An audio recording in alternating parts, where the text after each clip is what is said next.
questions, have a little conversation, and just go from there, okay? Sounds good to me. Red beards are in your weird world, huh? Yeah, so you got to have one to work at our place. That's how it is. Yeah. We even make the women wear one while they're working here. It's strange, but we do it. But anyway, our guy Dan had a question for you. Oh, God. Okay. So is this the first question, or like, are we on? First question. Yeah, first question. Fire away. All right. Hey, Coach. My name's Daniel Marinello. I'm a golf fitness coach, and Jason Glass is my TPI instructor, and he's a huge fan of yours. That's unfortunate for you. That means you listen to a lot of bad jokes. Oh, yeah. No, they're great, though. My question for you is I just wanted to get your thoughts on our preteen and teen athletes kind of over-specializing in one sport. Seems like kids these days are just focusing on one sport rather than playing, multiple sports. I mean, we could do the whole hour on early sports specialization. I think it's a massive era. And I actually did this complete youth training product probably now 6 months ago, and we spent a huge amount of time talking about early specialization and the problems with early specialization. And what it really comes down to in my mind is that the insertion of like adult values and adult mindset into kids' activities. For us to be good at something, we need to do what we're doing right now. We need to really focus on it, talk about it, study it.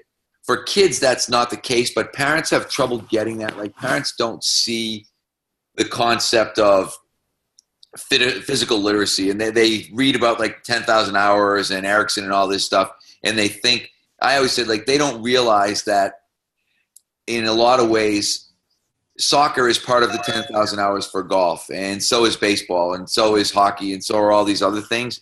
They just read these things, whether they read outliers or whether they read the actual research or whatever it is, and think, oh, if my kid's going to be good at this, I need to get him to focus on it right now. And the reality is, I sometimes don't like mechanical analogies, but when you build a really small base, it's very difficult to build a really tall building. Like pyramids tend to fall over a lot less. And so parents just don't get it. So I really think a big part of our job is to try to continue to express to parents that they're on the wrong path. But again, if you look at someone like you, if you're a golf fitness instructor, you don't have incentive to do that. Yeah. You have incentive it's a tough balance, yeah. The 12-year-old whose parents, okay, now he needs a golf fitness instructor. But the reality is that's probably a better scenario than just more range time or whatever it is. Because, totally agree, yeah. So I am 100%. Plus the other part you realize is that these kids, most of these kids are not going to get scholarships anyway, and they're not going to play in the PGA, and it's really not going to work out to begin with. And so they're much better off with a broader range. So as I said, we could literally do the whole hour on early specialization. And, yeah, no, that was great. Thank you. Not do it justice. So who's next? This is where it always gets interesting because somebody has to move their nerves to talk. So somebody has to step up.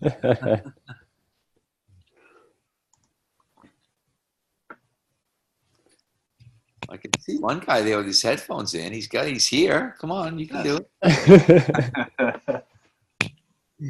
If you tuned in, there must be something you wanted to know.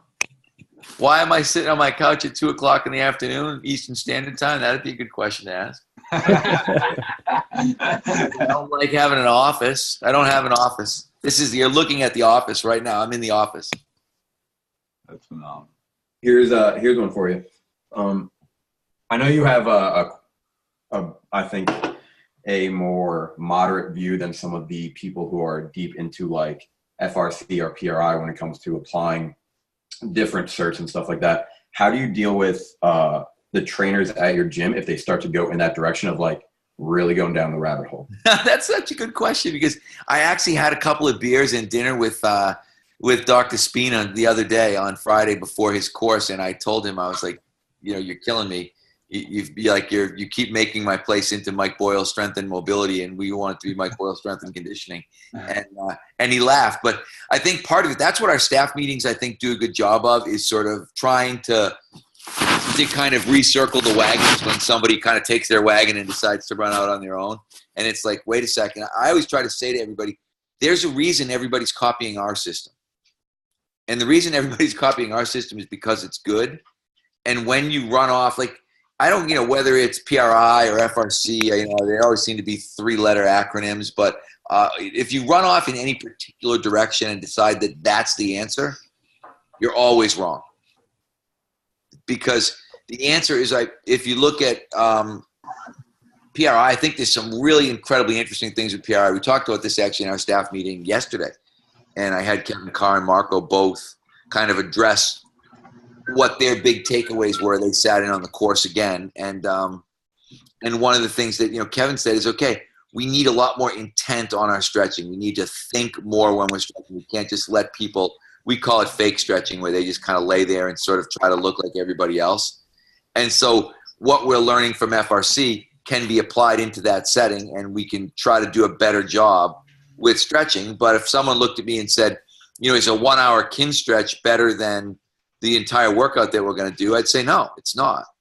It's going to address a specific area, but not, we've got to look at this. I don't know whether you look at it as a pie chart or however you look, I always like the buckets analogy.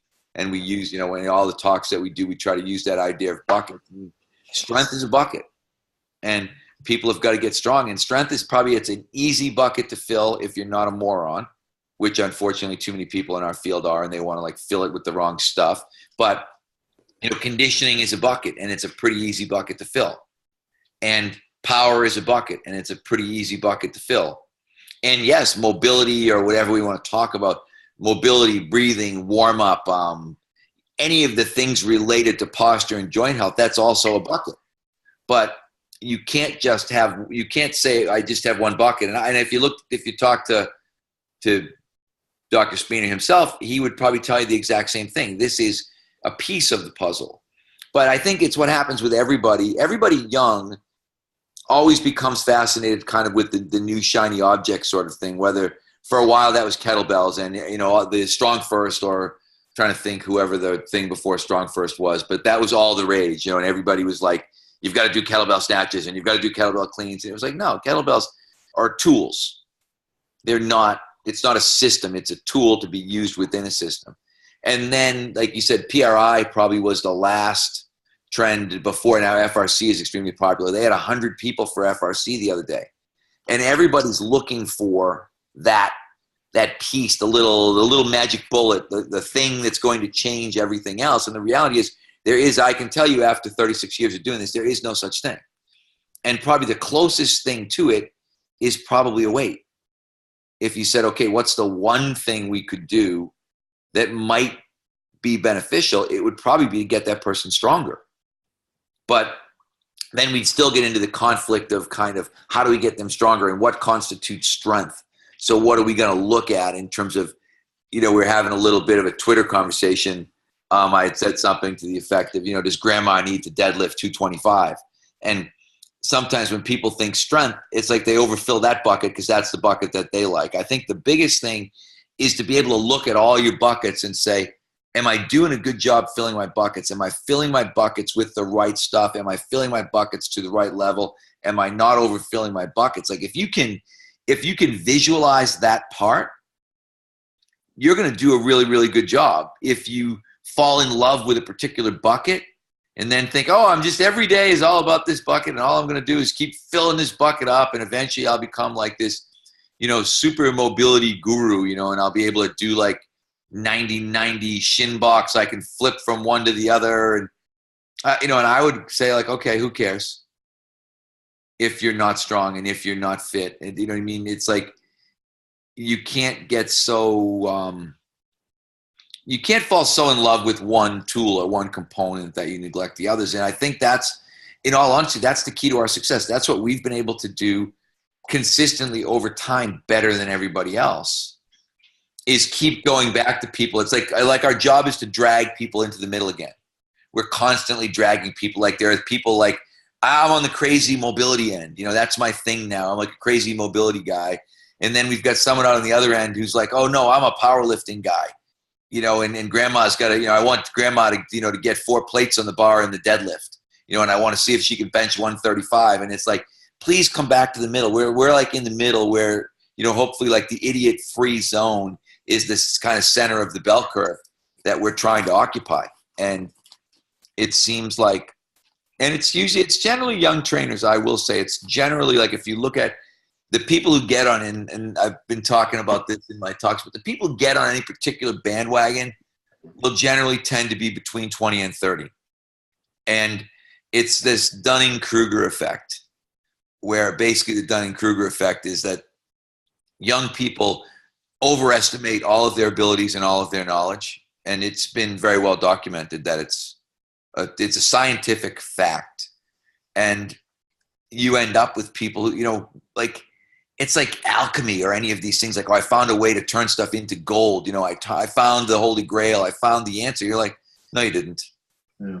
I mean, and maybe God bless them. I hope somebody does one of these days. I would really love for somebody to say, actually, we really did find the fitness solution. But when you look at like a multifaceted, multifactorial problem like fitness, to think that any one, whatever, tool, system, dogma is going to be the cure-all is kind of silly. Yeah. So is it more just like time? Like letting that trainer just like, that's cool that you're getting into this. No, I think it's bringing them back. It's saying, nope, like, we've had to have meetings where it's like, okay, I get it. Like, I've told people, and I've said it flat out, you want to be a FRC guy, find a good place to work that needs an FRC guy. That's okay. If you don't want to be one of our guys, I get it. You can go and pursue this other direction that you're interested in. And I don't think that's any different than it had been, when it was yoga, when it was Pilates. Like, there's always a trend, there's always a fad, but I think you have to go to that person and say, okay, you're a little bit off the reservation right now. We need to get back to what we're doing. And it's not easy. I mean, I still have a couple of people working for me who I think are too far in that direction. But it's sort of knowing, like, okay, when is somebody exploring some thought process versus when are they kind of off the rails? And so for us, it's like everybody's going to roll, everybody's going to stretch, everybody's going to warm up. You may decide that your stretching is FRC stretching. You may decide that in your warm up, you're going to do your cars, as part of your warm up. I can live with that stuff as long as it stays in the right place and it fills the right bucket. It's when I look and think, okay, there's no longer any strength training going on, there's no longer any conditioning going on, that I look and think, okay, now we've crossed over the line. It's the same way some people might be a little more PRI influenced. And especially with us, it's more with people's personal training clients that we have to be careful when they're doing one-to-one stuff, because within that one-to-one environment, if I have people that are talented like I do, I mean, I have Kevin and Marco and some of these guys, Nicole, I mean, we've got a lot of people that are talented. I need to leave them a little bit of room for expression, but I need to make sure they understand that there is a system that we believe in. And if they do not believe in that system, then they need to probably find a different place to apply their trade. And I think that's usually pretty good at centering people. When you say to someone like, okay, this could cause you to lose your job, people will suddenly think, oh, I guess I didn't realize I was that far off the rails. And I would look at it and say, yeah, you are. I mean, this isn't where we're going with this. The good thing for us with the rest of our programming, whether it's our adults or our kids, everything that we do, group, small group, is kind of pre-programmed. So there's less room for people to improvise in those settings. And so as a result, we get less of a problem. We try to say, okay, we have consistent methods that we expect everybody to be enacting. That's awesome. Thank you. No problem. Coach Boyle, I was actually there this weekend, and we shook. You were? Yeah, and we shook hands, and I haven't washed it yet, but it smells great. No, but dude, I was hanging out with Kevin and Marco, right? And I was shadowing on Thursday, just hanging out, watching everything ensue. It was amazing. But I forgot to ask, do you guys run your programs 3 weeks at a time? So our phases for the adults are 4 weeks. Okay. Our phases for the kids in the athlete program are 3. Okay, because he was saying like we're doing 3 weeks. Okay. Yeah. So the kids are 3 because the kids tend to be with us 12 weeks. So they'll get through, and it can be anywhere from 10 to 12, depending on how the year breaks down. And so they'll tend to get through 3+ phases, like maybe 3 weeks, 3 phases plus a week of something else. Or, we might end up doing a 4-week phase, or we might do, one of the sessions ends up being a little bit longer. We'll get 4 full 3-week phases. With the adults, we go to 4 because we're trying to change the workouts. But to have, when you start thinking about phases for the adults at 3 weeks per phase, you almost need 17 different phases. You don't almost need, you do need 17 different phases during the year. Whereas if you go to 4, you really only need 13. And so for us to try to come up with kind of, in some ways, okay, can we come up with 13 different variations on the same theme? That's a lot easier to do than 17. So the adult program will be 4 weeks and the kids will be 3. Okay, cool. Because I saw that on someone's sheet and I was like, huh. But that makes sense. Thank you. And that's one thing you'll see with us is everything is sort of very practically based, very kind of rational in the sense that, okay, this is what's going to make the most sense. When we're trying to figure out how to do this, let's think sensibly. We can deal with 4-week phases for our adults, but we wouldn't want 5. And we know that if we went to 3, we're going to be repeating too many things during the course of the year. And now the biggest problem that we run into with the adult population who's there year round is sort of the entertainment thing in terms of, okay, we've got to keep these people engaged 52 weeks a year with rows and presses and split squats and some sort of version of a straight leg deadlift and core training. And the truth is, it doesn't really vary that much. So to try to figure out ways to do that, we've got density phases and iso phases and eccentric phases and Pliability phases. Yeah, we get the Tom Brady. Get started. You know what questions to ask if you want to get me going. So you already heard the Q&A. The word inventing phases, we could get into those. That's phenomenal. I like how Wes just mutes himself. Yeah, he bowed right out. No, I'm right here. I had to clip my nail. Just so you know, it's pretty gross that there's body maintenance tasks going on during the course of this. Well, in between Like it if I was here, like, fucking my toenails while I'm talking to you guys. I'm also manscaping. Oh my god. Jesus Christ. Oh, man. All right, let's keep this party rolling here. Who's next? Come on. I still see those 2 blank faces staring at me who are listening but not asking any questions. You can do it. I have a question.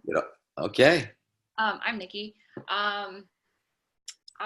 When you're dealing with general population, when is a good time to introduce like Olympic lifting? And Never is a good time to introduce Olympic lifting. Never. I think general population adults, we do not, we do have a few adults who do it, who want to do it, who train one-on-one. But my whole thing is that adults do not make good Olympic lifters. Old dogs do not learn new tricks really well. And old dogs that have undergone musculoskeletal changes for the negative are really not going to learn new tricks really well. And so if you think about someone who lacks shoulder mobility and lacks thoracic extension and has sort of the hunchback posture that I'm getting right now from sitting here talking to you, sitting on my couch, my back rounded, my head forward, that person's not going to be a good Olympic weightlifter. So we have just not done it at all. I would always tell everybody, don't do it, never do it, don't try. It's just a way to if you want to get people hurt, it's a really good way to do it. I always said, if you're an orthopedist or if you're a physical therapist or whatever, it's a really good idea because you're going to produce a ton of injuries.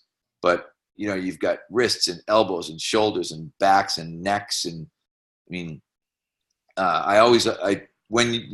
kids are in the filet mignon stage of life, right? They have wonderful muscle tissue. Guys like me are in the beef jerky phase of life.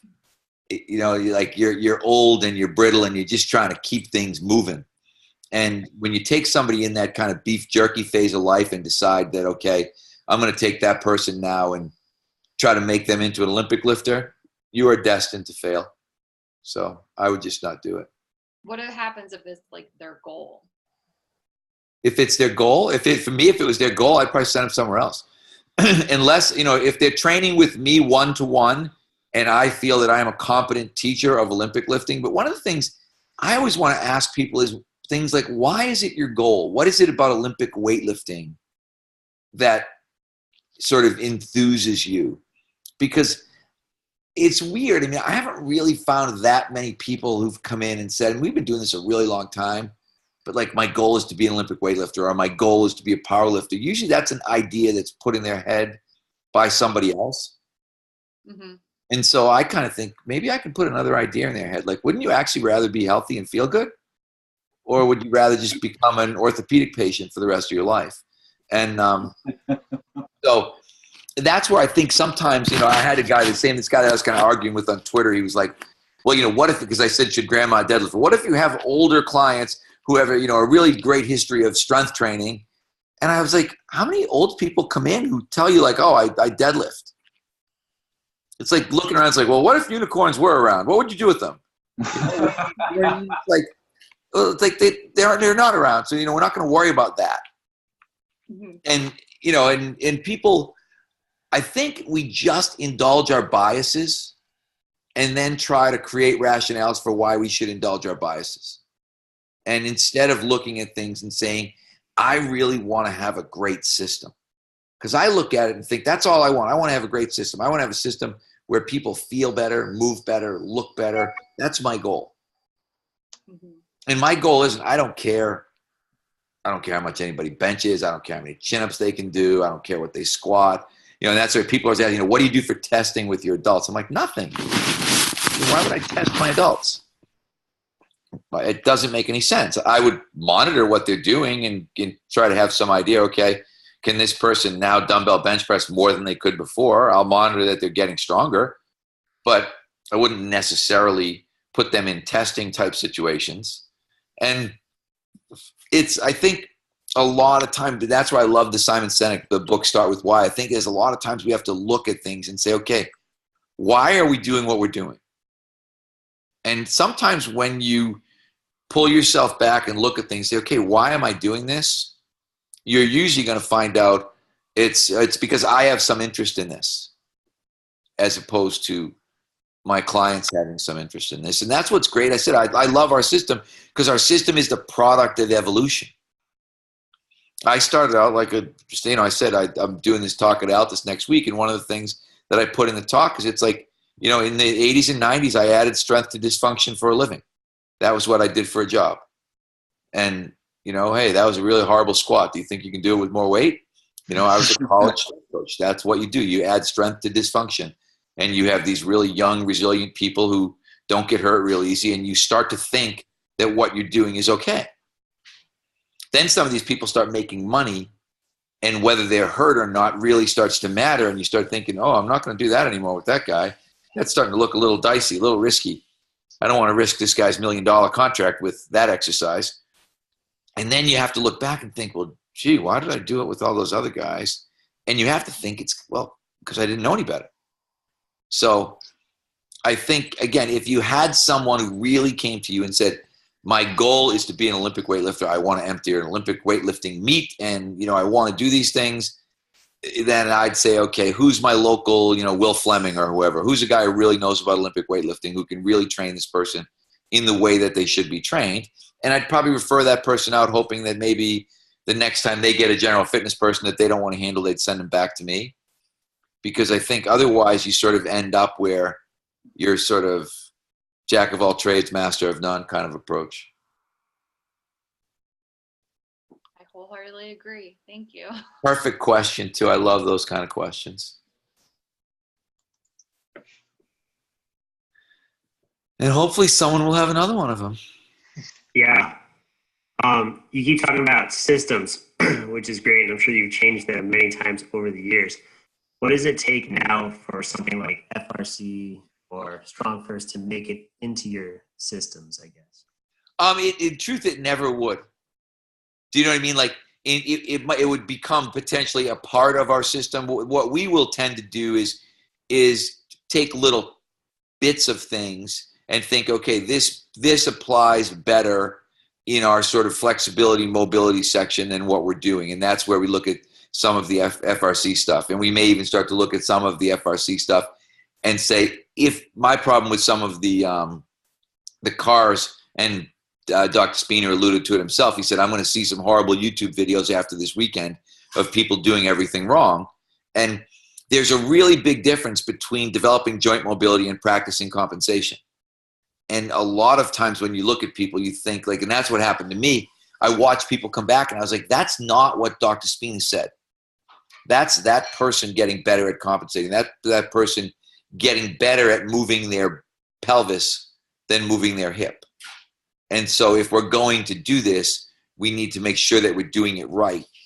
That's why, like, we've eliminated things. People used to do, hurdle walkovers and duck unders and all these things. And I'm like, those things are stupid because they're just compensation exercises unless you do it perfectly.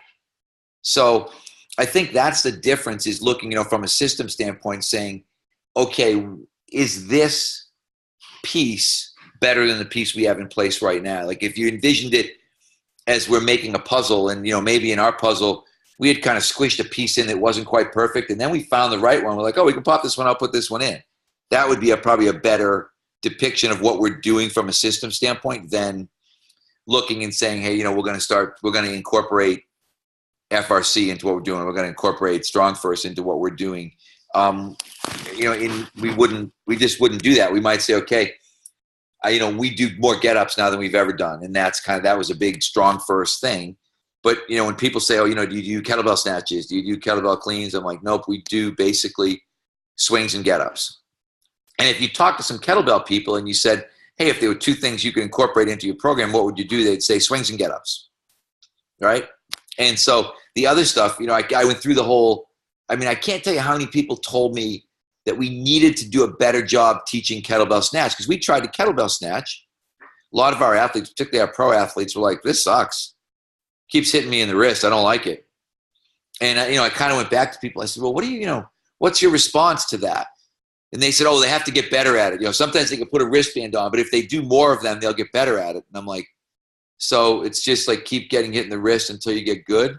And that's the answer to that question. Or to me, the answer to that question was, okay, we won't do that anymore. And so I think that's kind of the part that you have to look at, is this idea of saying, okay, what's the pieces that come out of, whether it was, what was Pavel's thing before Strong First, like before the big RKC. RKC, sorry, I couldn't think. See, 3 letters. There we go, RKC. It's always 3 letters. Did you notice that? It's not a 4-letter word. 4-letter words are bad, but 3-letter words are good in fitness. So you got a 2-letter word, S2M. 3-letter words are good.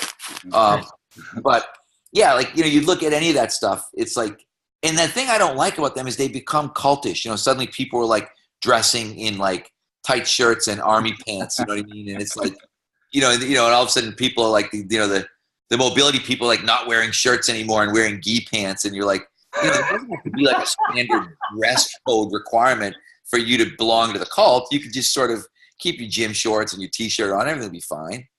And I think that's always a sign when you get people who start getting weirdly cults, like the CrossFit with the high socks. Like anytime I see somebody running now with high socks on, I'm like, oh, shorts that don't fit in high socks, you're a CrossFitter, right? And it's like, you can literally, like, even with your kids, like, watch the uniform. A female athlete comes in. If she has shorts that are down to her knees, she's a basketball player.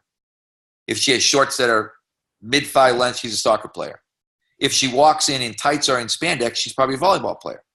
You know what I mean? And because there's an outfit that kind of goes as an accepted outfit that goes with each sport. And you can look at the people and think, in some, if you showed up at girls' basketball practice dressed in volleyball type shorts, people would be like, what the hell are you wearing? But you show up at volleyball like that and people think, oh, you got the standard uniform on. You're doing what everybody else does. So I am leery or wary of that in the fitness world. Thanks. Keep going. Keep firing away. Okay, I'm going to jump in with a question. And Thank this you. it come from a little different point of view because as a parent. I'm a fitness coach, but I work with general population. And I have a 10-year-old daughter who is into basketball. and she just started playing last year. And now I have her working with a speed and agility coach since July. So from a parent's point of view, because I don't know much about working with youth athletes or anything like that, what should parents be looking for in a coach? Is there information that I should be looking for to get to support whatever my daughter's learning and, to help her improve? And, she does play. I do encourage her to do other things. I had her do softball too. Basketball is what she's loved so far that she's picked up. She's very headstrong. And it's like, that's all I want to do, Mom. So I try to get her to do other things too. So just looking for any other insight or input, and this may help other trainers who are working with young kids dealing with the parents. That's why I So thought I'd one ask. of the things I would do is, and I use, the good thing is I have sort of the standard elevator speech for every one of these questions because I answer them so often. One, I don't care what a kid wants to do. Like a headstrong kid, if your kid came in and said, I want to smoke pot in the basement and play video games, would you be like, she's headstrong, she wants to smoke pot and play video games? Just let her do it. I'm not going to do that. But for some reason in sports, we think that that's an acceptable excuse. I have the most headstrong daughter in the world. My daughter is tough. And my daughter got a full scholarship to play ice hockey. She's in her sophomore year of college.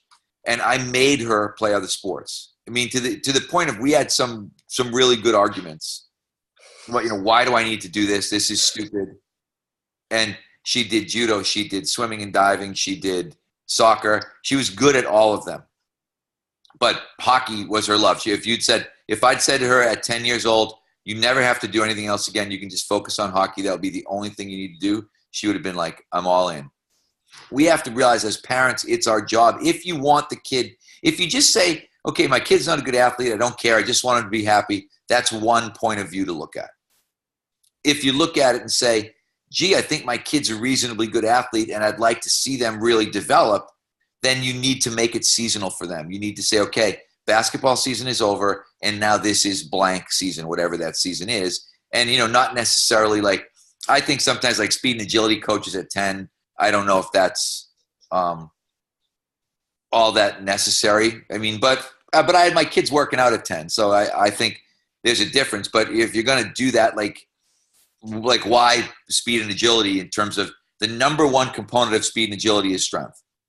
So if you're really going to try to do something with a 10-year-old, get him in the weight room and get him to start to develop or continue on that path of physical literacy. And we always talk about with kids, it's like they need to run, they need to jump, they need to sprint, they need to throw. And then they need to start to learn how to lift. So, I take my kids in and it's like, we're going to run sprints and we're going to jump on some stuff or jump over some stuff and we're going to chuck some med balls around. And when they're 10, 11, 12, I don't think you worry about as much how they're chucking them or jumping or whatever, as long as it's safe, as that they're doing it. And so I think that's the part that you have to look at. Look up Jeremy Frisch, Frisch online, and take a look at some of the stuff he's doing with young kids. Just obstacle courses, relay races, like kids doing kid stuff is really what they should be doing at 10. So you want to make sure, there's a free play component. You want to make sure, if it's a basketball player, that they do get that full physical literacy in terms of, are they learning to strike an object? I don't care whether that's hitting a golf ball. I don't care whether that's playing softball. I don't care whatever it is. But are they developing a different type of hand-eye coordination where spatially they could strike an object with another object? Are they developing the ability to sprint? Are they developing the ability to really be able to jump? And then when you're thinking about coaches, what I always say, what you want to look for in a coach more than anything is someone whose sole economic engine is not coming from that sport. I think that's the biggest problem when you get with kids. If you look at someone and think, okay, this person makes all their money from AAU basketball or from youth soccer or from whatever it is, you need to be leery or wary of that person, because they're the one who's going to start sucking you in to the specialization thing. Oh, you should be on this AAU team, or you should get on the travel basketball team. It's like, at 10, do you really need to travel anywhere to play against anybody else? You're probably honestly not good enough where you couldn't just play against somebody in your driveway and really get better, right? And instead they've got you schlepping all over God's creation, to these tournaments. And then the tournaments are moronic because you play like 90 games on the weekend and the kids come home and they're crippled, and all of a sudden they've got knee pain and foot pain and stuff that kids, like I always look at too, kids should not have overuse type injuries. So you've got to be really wary of that. And you just got to look at stuff and think, if, like you said, you train mostly adults, but if it doesn't kind of pass your common sense bullshit filter, then you need to think about that yourself and say, this doesn't make a lot of sense. And I gave an example the other day. So as, for instance, with my daughter, at one point we put her in dance. She was probably 9 or 10 or something like that. And it was like hip hop and jazz or something. I don't even know. But we were just always, because she was that headstrong kid, we always used to say we'd take her to the rock fight if they'd let her play. And but we went one day and she came back and she said, Dad, my knee's really sore. Now, my daughter is a big girl, thick, well built. We would probably say she's on the endomorph side of the scale, like meso-endo, maybe a little chunky. And I'm like, well, what did you do? And she said, oh, we did like 100 leaps where we just landed on our left leg today. And my left knee really hurts. She never went to that class again because I looked at it and said, the person who's teaching that class is an idiot. If that's what they're doing with kids. We took her to another kids fit class one time where they had them doing, like walking lunges the length of the gym. And she was crippled, the poor little thing, like 10 years old. And we thought, oh, kids fitness, they'll run around, they'll play games, maybe they'll play kickball, do whatever, dodgeball, capture the flag. And instead some idiot tries to put them through like a fitness program. Right. How long can you hold a plank? How many lunges can you do? So I think it's just a simple kind of bullshit filter that you need to have and look and think, oh, that really doesn't make any sense. And then you also have to realize with kids, we have jobs as parents. If they said they didn't want to study, we make them study. If they don't want to go to bed, we make them go to bed. If they don't want to eat, we make them eat. I don't know why people say in sports, my kid's going to dictate to me what they do. And I'm going to just take it like I wouldn't in any other facet of life. And it's like, well, sorry, basketball is a winter sport. We're going to play basketball. And then, spring, you're going to play softball. If you want to go out, we'll put a hoop up in the yard. The other thing I do is I facilitate for my kids really well in terms of like my son, I've got a lacrosse net with a backstop. I've got a lacrosse, like a bounce back thing for him to play on. I give him opportunities to play without coaches, without structure. We've got same thing. We've got a hockey net. My lawn is being ruined because I've got sheets of plywood down on my lawn and we put plastic tiles on top of the lawn. Like we're setting it up so that they learn to practice, but we have avoided up until this stage a lot of like the silly tournament stuff for children. I mean, it's absurd when you look at someone was showing the other day, they're ranking like the best U10 basketball players in the US. They have actual lists. Seriously, they have a list. And there are parents who are worried that their kid's not on the list. And you know what the number one correlate to success in the NBA is based on the NBA Combine data? You only get one guess, and you'll probably get it. Playing another sport. Height. Seriously. Like they said, the only thing that correlates, nothing else correlates. Vertical jump doesn't correlate. Bench press doesn't correlate. Nothing else that they do correlates. The thing that correlates is height. And so you look and think, even with my daughter when she started gymnastics, the gymnastics people, because she's agile, she could always tumble and do flips and do all this stuff. And they're like, you should get her in gymnastics. I looked at the woman and I said, you do realize that she's 8 and bigger than the people in the Olympics, right? And they kind of looked at me and I said, I'm just saying, she's 8. I said, I know what the height and weight of the people in the Olympics. My daughter weighs more than they do right now. And looking at her, she's probably not stopping growing anytime soon where gymnastics will be a wise decision, right? Right. So this is the stuff that you have to think about is that, and it's great if they're passionate. I get it. But you have to realize some of our job is like to channel the river a little bit. We got to channel that passion and say, right. Hey, soccer will really make you a better basketball player down the road. Because all that extra running, all that extra running and learning to move your feet and learning about teamwork and learning about passing in different areas, it will make a big difference. And kids, it's funny because as you're describing your daughter, I'm like, that's my kid. Yeah, she's bigger than all the other kids in her class. She's chunky and all this stuff, and she had problems. Like she wasn't a good mover. She wasn't a good runner. She lagged by, like she kind of lumbered as she would run down the court, and that's why we turned to. And it was actually a friend of ours. I've known the guy for a long time who we took her to, and he helped. She really is moving a lot better. But as you're talking to me about this, I'm like, oh, there's other stuff I should probably be spending time on with her. Now, so my other question with that would be, have you ever coached your own daughter, and would you suggest a parent to do Never. something like I've that? never coached my Okay. own kids. Good, I'm off the hook. Yeah. No, because and again, I think it's generally speaking a bad idea. I mean, unfortunately, sometimes it's a necessity because there just aren't people around that are qualified to do it, and parents end up doing it. But as a general rule of thumb, again, my daughter, like even just trying to control her in the weight room with her friends, even my son right now. I mean, the major fights that my son and I get into will be about his behavior in the weight room when he's with his friends. But what I have done with both of them is I've willingly taken them and his friends to the weight room and said, you want to bring a couple friends? I'll teach everybody. I'll take care of everybody. And we can do that. And that has actually been pretty productive for us in terms of being able to spend time together. But, the other day he announces to me that he's going to start going to the Y and working out. You are not going to the Y and working out on your own. Like, what are you, crazy? I own a gym.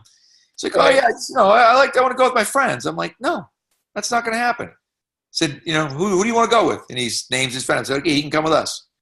So we got our own gym. We own it. We can do whatever we want, but we're not going to be doing stupid things, going in there and having bench press contests and seeing how much weight we can get on the leg press. Because I know every stupid thing a kid did because I did it, right? And the reality is it hasn't changed very much. If you went to the Y today, you'd probably see the same stupid thing that you saw when I was going to the Y 40 years ago. So yeah. Well, I appreciate all your feedback, and I'm gonna definitely look up the Jeremy Frisch is how you say it. I'm gonna look that up because what I'm also getting is I've been even I need to educate myself a little bit more as a parent, even though I may not be doing hands-on with her, but at least then I can be like the advocate for her and make sure she's getting what she needs. Yeah, I would, like I said, there's just so much good stuff out there. Look at Changing the Game Project is another one that you could look at. I'm trying to think of the other one. There's one more, but there's a bunch of them that are sort of anti-specialization sort of people who are, and the crazy part is these are the really knowledgeable people. The anti-specialization, everybody in the anti-specialization world knows. I always say to people, like, I've been in the Red Sox locker room and I've asked guys what they did prior to playing baseball. And I almost never, and I've done it with our Olympic ice hockey girls. I've done it with every sport that I've ever worked with. And I've very rarely met a specialist. Someone said, yeah, that was all I did. My dad or my mom, got me into this sport at a really early age, and that's all I did. Most of the people that I deal with, you have the exact opposite effect of, I was the best in my school at 3 or 4 different things, and then I had to really start to figure out what I wanted to do. Not I picked one when I was 8, and I had no idea whether I was going to be good at anything else at all. And it's the same thing. I'm doing the exact same thing with my son in terms of the same way. My son now is getting a little tired of hockey. He loved hockey for a while. Now he's had more success in lacrosse. So now he's, he wants, can I just stop playing hockey and play lacrosse? And I'm like, no, you're 13. A couple more years, we might go that route. You might say, hey, I'm not going to do this, but more than likely with him, he'll be a 2-sport kid all through high school because it'll get him to the end goal. My daughter was different. When my daughter got to be 14, 15, it was obvious all the eggs were in one basket. She already was, she had a scholarship offer when she was 15, and it was like, okay, this is it. And we can now safely move in that direction. But you can't in any way determine that. Right. Well, one of the things with my daughter growing up is for the first 9 years of her life, she was in a condo. And then, now we're in a neighborhood in a home, but there's no kids. Like when I grew up, there was kids. You went and played after school. You went and whatever you played games around and tag and all that stuff. She's never had that experience. And I kind of attribute part of that, it may be why her physical, because she grew so fast. And so she wasn't as efficient with her body movements. She didn't have a great body movement. But so I guess from a parent's perspective, that's why I got her into basketball. That's why I take her to the speed and agility, so she gets that movement and starts to develop movement quality. I think I like to have them moving at least an hour every day. Yeah. And it's great, but I would be a big advocate of making sure that at least at that age, and like I said, there may be some stuff that she doesn't really like, but she may find too that she likes basketball because she did grow up in a condo, and because now all of a sudden she's got a group of girls, she's got a team, she's part of something. When you think about it, it's the reason kids join gangs. Kids join gangs to affiliate, to be part of something. Every kid wants to be part of something, but if we don't give them opportunities to be parts of different things, they may just decide, well, this is the only thing that I actually really like. And it's like they latch onto the first thing they find versus us giving them a broader range of perspectives. So, town soccer might be a good idea next year to meet a different bunch of girls and get involved in a different kind of thing. Yeah. Well, yes, thank you. I really appreciate your feedback and you being honest about you having your discussions or arguments with your kids about dealing with this stuff, because I'm glad to see I'm not the only one. So every time this comes up, I run into that with my kid. I'm going to remember Mike told me. I'm like, I'm going to go for it. Awesome. Thank you. You're welcome.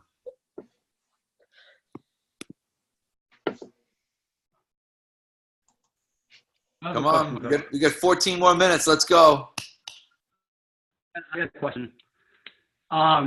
When I was actually down for the second half of the day on Friday, and I was talking with Damien and Marco, and there was a client in there, I think he was my college kid, and he was doing a half kneeling dumbbell press.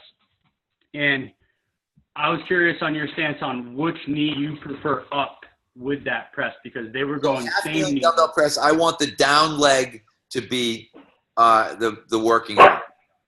Because if we think about, I always think like movement, if you think about what you do, like if you punched somebody as a, for instance, then, you'd have a forward leg and a back leg. And if you think, if I put my right knee up and then press with my right hand, I would consider that to be a neuromuscularly unathletic position. Whereas if I put my right knee down and press with my right hand, I would consider that to be a neuromuscularly athletic position, very similar to what we'd see, in moving and striking and whatever it is. So for us, we're always going to take sort of the athletic side, I guess, is the best way for me to describe it.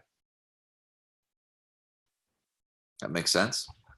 Yeah, for sure. I appreciate it. I'm dealing with a barking dog. But, so like the only thing I can understand that, but the question would be like and it kind of goes back to those camps. It's like the strong first guys or the kettlebell guys, they'll say, well, that's the position that you're in your get up. So it should be same knee up or what have you. But yeah. I think I'm more in the camp of the opposite foot forward kind of throwing mechanism. So I'm with you on that one. Yeah, and that's what I mean. I guess like some people say that's the side that you're on in the get up. It's like, I guess that's okay, but that wouldn't really that wouldn't be enough to persuade me from a neural standpoint.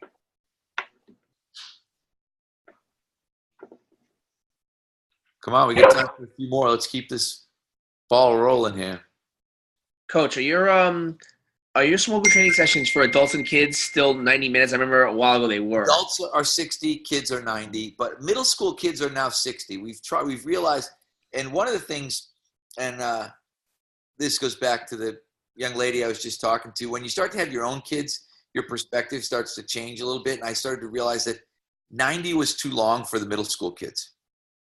It was tough because they're not lifting heavy weights, so you don't need as much time for lifting, because when you're basically doing bodyweight stuff or just using bars, generally speaking, the lifting part goes by pretty quick.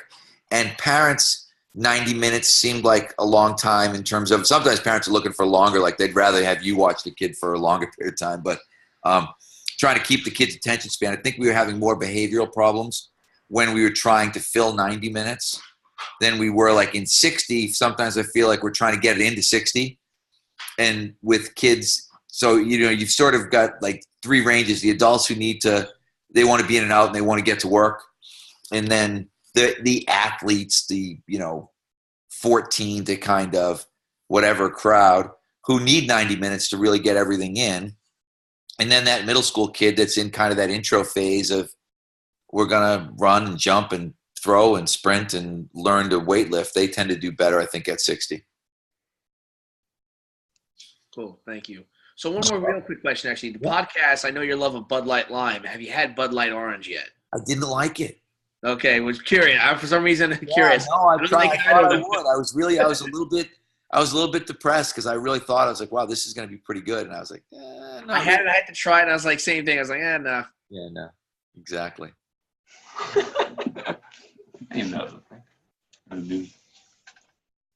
Okay, I have a question. So this is going back a few years ago. I think it was from one of your functional strength coach talks. I think you were talking about in your programming systems, separating your training days between more sagittal plane work and more frontal plane work. And I was just wondering if you still include that in your systems and kind of why you like to break it up instead of having some from each movement plane every day. It's a really simple, yes, we still do. And the simplest reason was that we needed some way to organize movement. Whether it was, because we know that we want to run, we know that we want to slide board, we know that we want to bound in the frontal plane, we know that we want to jump or hop in the sagittal plane. And it just was an easy way to organize. When I tried to not do it, when I tried to look at it and say, okay, well, let's try to blend it. I always came back. There's a quote that I love. A giraffe is a horse made by a committee. And, I felt like when we didn't really get organized that way, our workouts were very giraffe-ish. Sometimes I'd look and think like, what are we doing today? Like, why are we slide boarding today and running tomorrow?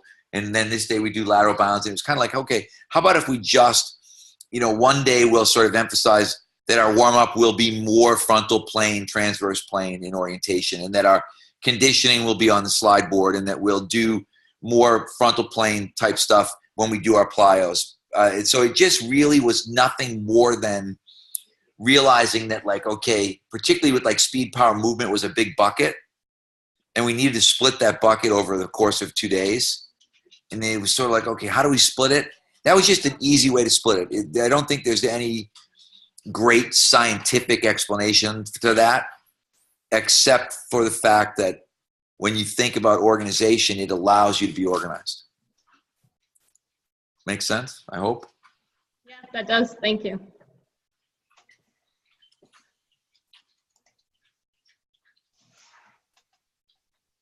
Come on, we're coming down to the wire now. We got 7 minutes. Let's go. If you have that last one left, I feel like I'm at like the auction.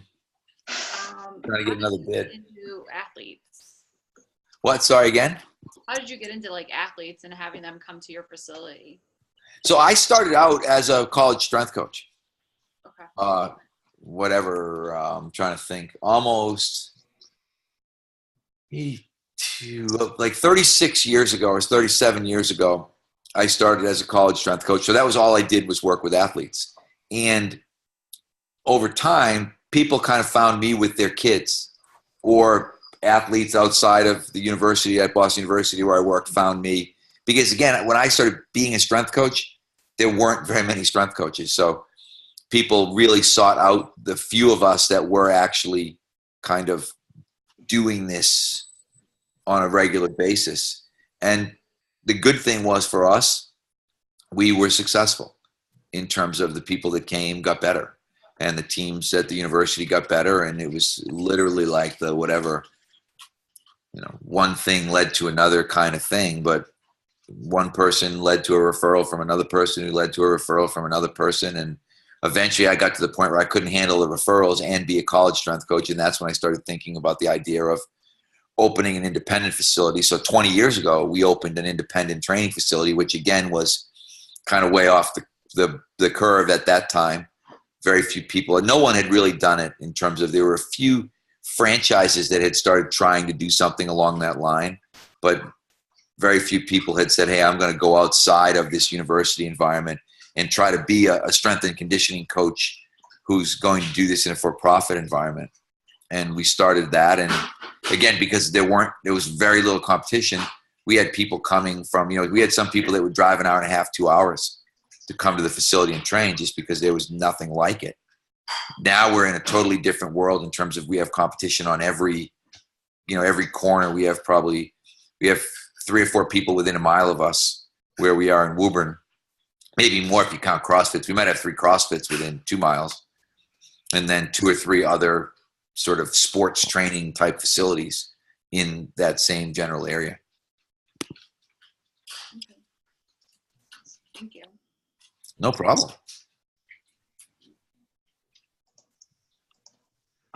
Mike, how long are your training sessions right now yourself, normally? Me personally?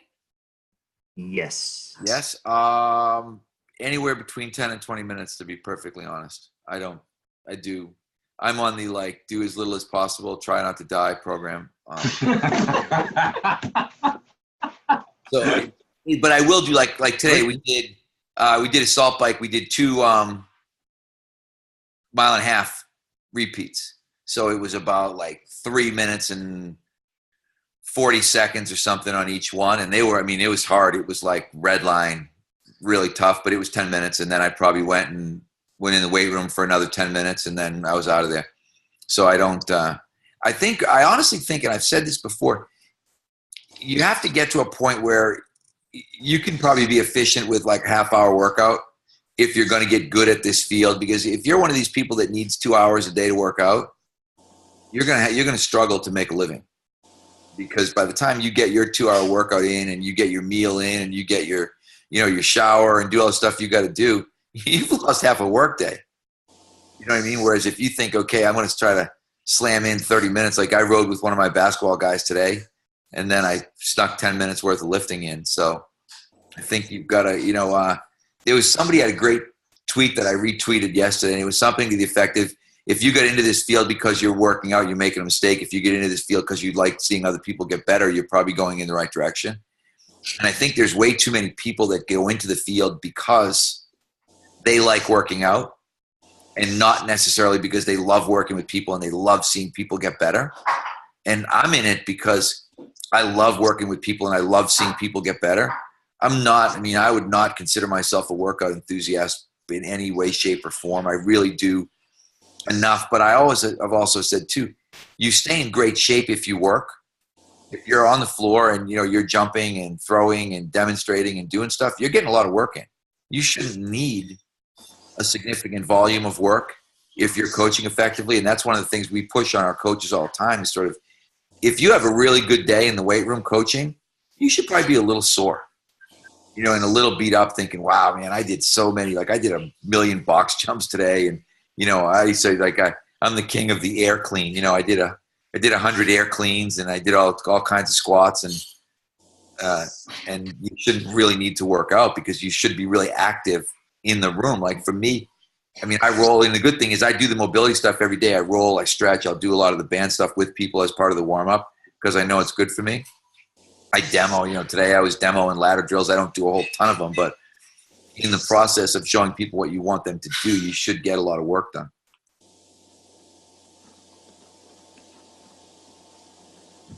All right, we got time for one more, then I got to hit the bricks here, guys.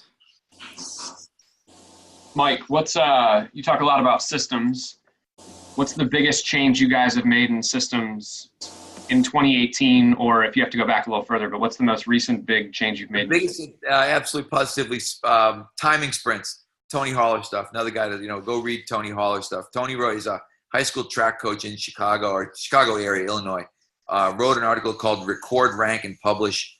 And if you think about the guy who sort of changed what we were doing the most, he was very clearly the guy, because we always did sprints, but changing the intent of those sprints to say, okay, we're going to time them twice a week, was legitimately a game changer for us, because I think we probably got a lot of, 80 and 90% running and not a lot of 100% running. And watching our kids run now is extremely different than watching them run 6 months ago, because pretty much every day they come in, they're going to either run time 10s or run flying 10s or run sled sprint 10s. And we're mainly at 10s because that's about what we really have space for, with kind of acceleration and deceleration space. But that would be the biggest, most significant change, at least as far as our athlete program goes. Awesome. Thank you. All right. Well, hey, I got to sign out here, guys. 3:00. I got to get back to work. All right. Thanks you very much for having me. It's a pleasure. I'll try to grow a red beard for the next. Thanks, Coach Boyle. Thanks so much. All right. We'll see you. Thank you. Beep up. Thank you.